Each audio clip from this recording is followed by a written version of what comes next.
Hey there everybody, hope your day is going well. Jacarried with Old School Gaming here, and welcome back to another PokeTalk. So, first off, I didn't really explain how the experience all works. I just kind of said, yeah, it shares experience, whatever. That's not exactly how it works. If I only use one Pokemon, then experience gets divided in half. And, whoever battled gets the first half of the experience, and everyone else gets 1/6 of, well, everyone, including whoever went, gets, 1/6 of whatever the experience, of half the experience. It's. I'm making it sound a lot more complicated than it is.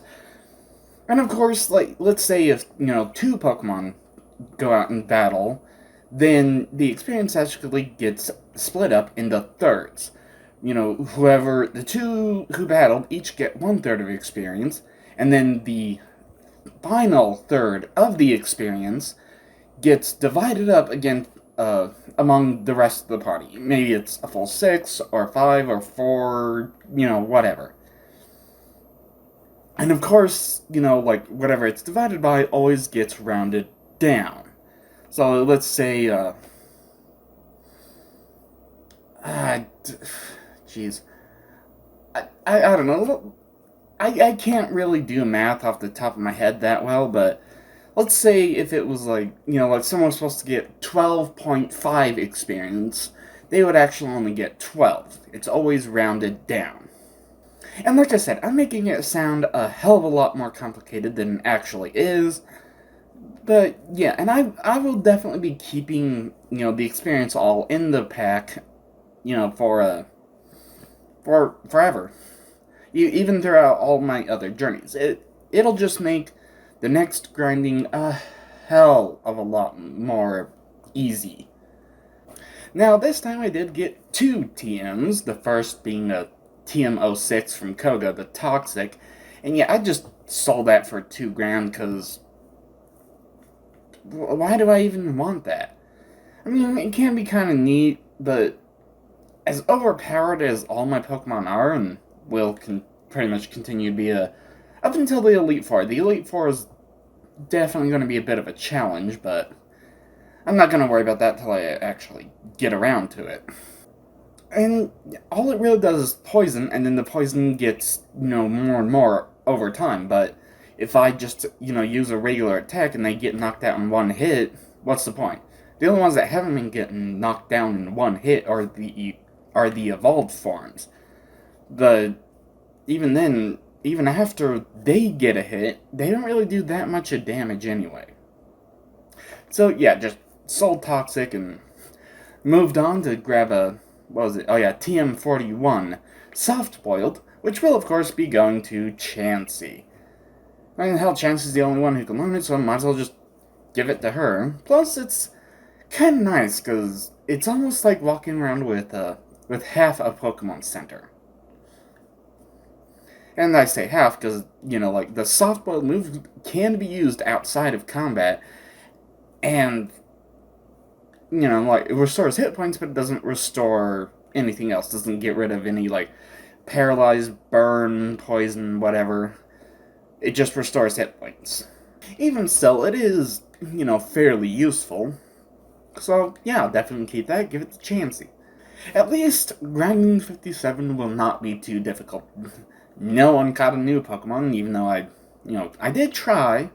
But I was only going to go in once, because I'm not spending, I forget, 7, 8 hours in the Safari Zone just looking for the specific Pokemon. No, I'm not doing that anymore. I can, once I have enough money, I can always, run back to the game corner and, well, red can get Scyther, blue can get Pinsir, yellow can get Balls. Then, of course, there's Dratini and Porygon there as well. But, yeah, that's time for another PokeTalk. 57, well, I've started making a dent, and, well, at least it's going smoothly now. Now, under normal circumstances, usually I choose 3 Pokemon of varying types, but how about a fiery PokeTalk this time? In fact, that's what I'm going to name this one, a fiery PokeTalk. So let's start with Growlithe. Then we've got right above my head Vulpix, and finally Ponyta. So let's bring Growlithe on down. Growlithe is a really good Pokemon. In terms of like it being a fire type, it actually gets a slightly higher attack than a special. And of course, any fire attacks would run off the special. But, either way, even with as overpowered, I mean, if I ran into something that was around the same level, I'd probably go more with normal attacks to whittle it down, unless it's a grass type, or a bug type, then yeah, use fire attacks. And of course, it does need the Firestone in order to evolve all the way into Arcanine. And yeah, Growlithe is a real powerhouse, because, I mean, hell, it has really good defense and really good attack. It has a good special for the fire attacks, but, if it came to, like, oh, hey, I can use either or, I'm definitely going to be using normal attacks, at least with this one. However, Vulpix is actually a different story. Also needing a Firestone to evolve all the way into Ninetales, yeah, Vulpix actually does get a slightly better special than Growlithe. So as a fire type, like if I was just to choose one fire type, I would just definitely choose Vulpix. Because Vulpix does get a better special, which means it does more damage with fire type attacks. And, Vulpix to Ninetales, well, I think it does have a slightly higher, base speed than, say, Growlithe. And I don't really even know what else to say about these two. I mean, yeah, both Growlithe and Vulpix are good, but if I was just looking for, like, a fire type for, like, a good team balance, I would choose Vulpix over Growlithe. Just because, oh hey, if I'm gonna be using fire attack, if I can use either or, Vulpix definitely goes with fire attacks. Alright, enough about those two four-legged ones. Let's bring the other four-legged one down here. Ponyta. Wow. I was just talking about speed a bit with Vulpix, but holy hell, Ponyta and even the evolved form Rapidash, damn, that definitely gives Tauros a run for its money. In fact, I don't know for absolute certain, but I'm pretty sure Rapidash would be a bit faster than Tauros. Actually, probably quite a bit faster. And, on its own, Ponyta doesn't really learn too much in the way of fire-type attacks. I mean, Ember, Fire Spin, Whoopity-Doo-Dah. Stomp is actually a pretty decent move, and Takedown, well, yeah, there's Recoil. It's still a pretty good move. And, I definitely quite enjoy Ponyta, because, I mean, hell, the higher the speed, the more odds of getting a critical hit, and Ponyta definitely gets plenty upon plenty of critical hits.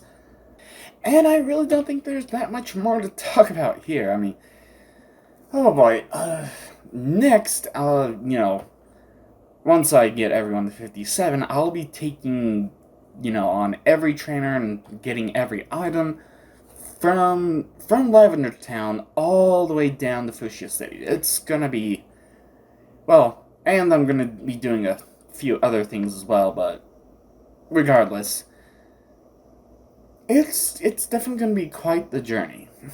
It's definitely gonna take a while, and then there's gonna be the ultimate catching montage, and oh boy, leveling everyone up after that is definitely gonna take a while. Yeah. But that's something that I don't have to worry about until the future. And as I said during the somewhere, I forget exactly when, but somewhere when I was in the Soul Badge one, I said I might be already in the process of uploading First Gen Pokemon by the time I actually get around to the next record. Yeah, maybe not. I don't know. It's not gonna take too long to grind, but if it takes like 3 months, geez, it actually might just because of how long grinding takes, but hopefully not. If I do, oh well. Oh well, at least I've got, plenty of videos and plenty of PokeTalks and plenty of stadium episodes, so that way I'm not as rushed to get things moving forward to the next video.